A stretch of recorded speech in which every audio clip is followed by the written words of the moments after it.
उत्तर प्रदेश के महेंद्रपुर जिले की सुबह हल्की धूप से चमक रही थी। सड़कें शांत थीं और हवा में ताजगी थी। इसी बीच एक साधारण सूती सलवार कुर्ते में एक महिला बिना किसी सुरक्षा, बिना किसी सरकारी दिखावे के बाजार की ओर चली जा रही थी। ये साधारण दिखने वाली महिला दरअसल जिले की कलेक्टर निशा सिंह थी। अपनेपन और सादगी के कारण लोग उन्हें पहचान भी नहीं पाते थे। निशा एक सब्जी की दुकान पर रुकी। ठेला एक युवा विधवा शांति देवी चला रही थी। वो लगभग 35 साल की थी और सुबह से ही मेहनत कर रही थी।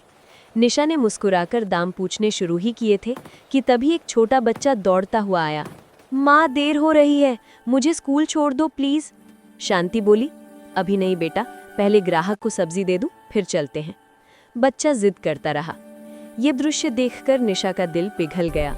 उन्होंने नरमी से कहा, आप बच्चे को स्कूल छोड़ाइए, आपका ठेला मैं संभाल लूंगी। शांति पहले हिचकिचाई, लेकिन निशा की आवाज में भरोसा था। वो झट से बच्चे को लेकर चली गई। कुछ ही मिनट बाद एक बाइक गड़गड़ाती हुई वहां आ रुकी।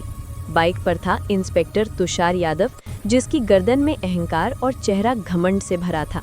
वो ठेले को देखकर बोला, अरे ये कौन है? यहाँ तो शांति होती थी। निशा कुछ बोले उससे पहले ही शांति वापस आ गई।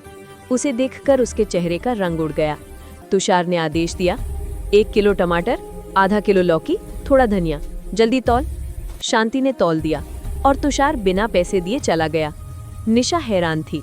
उन्होंने पूछा, पैसे क्यों नहीं मांगे? शांति की आवाज़ कांप रही थी। मैडम, रोज ऐसे ही ले जाता है, बोलूं तो धमकाता है, कहता है ठेला उठवा दूंगा।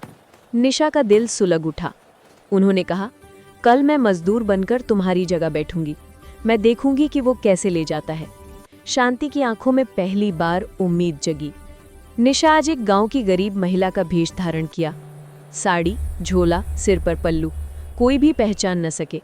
वो ठेले पर पहुंची और सब्जियां सजाकर बैठ गईं। कुछ देर बाद तुषार अपनी बाइक लेकर आया। वो घूरते हुए बोला, तुम कौन? कल भी तुम थी, आज भी? निशा बोली, शांति मेरी भाभी है, आज मैं ठेला संभाल रही हूँ।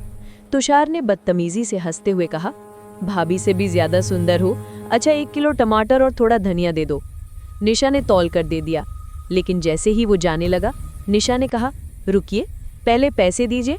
तुषार भड़क गया, हर रोज फ्री में लेता हूँ, ज्यादा बोलोगी तो ठेला उठवा दूंगा। निशा ने कड़क आवाज में कहा, पैसे दीजिए, हम भी खरीद कर लाते हैं, आपका फ्री में लेना चोरी है। क्रोध में तुषार ने जोरदार थप्पड़ मार दिया। निशा लड़खड़ा गई, लेकिन खड़ी रही। उन्होंने कहा, आपने बहुत बड़ी गलती की है। तुषार ने बाल खींचकर धमकाया, तुझे जेल में डाल दूंगा, बड़ी आई पैसे मांगने वाली। फिर वो बाइक स्टार्ट कर चला गया। निशा वापस अपने कमरे में गई, तैयार हुई और साधारण कपड़ों में थाने पहुंची। वहां एसएचओ अरविंद पाल मिला। निशा बोली, मुझे रिपोर्ट लिखवानी है। अरविंद ने हंसकर कहा, 10-20 हज़ार लाओ, तभी रिपोर्ट लिखूंगा, मुफ्त में नहीं होती। उसने केवल 10 रुपए उसके हाथ में रखे, बस इतना ही दूंगी, अब लिखो।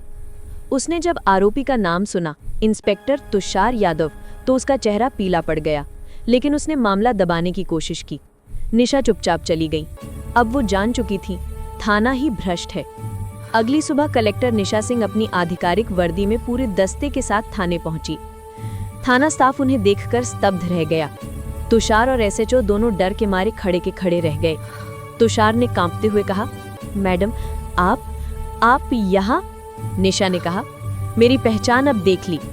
कल जिस महिला को तुमने मारा था, वो मैं थी, इस जिले की कलेक्टर।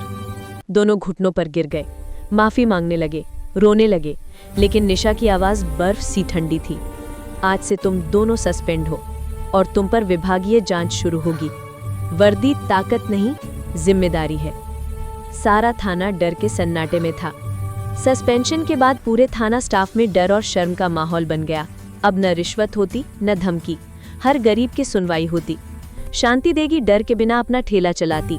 बाजार में उसके चेहरे पर एक नई मुस्कान थी और कलेक्टर निशा सिंह ने साबित कर दिया, जब एक ईमानदार इंसान आवाज उठाता है, पूरा सिस्टम बदल सकता है।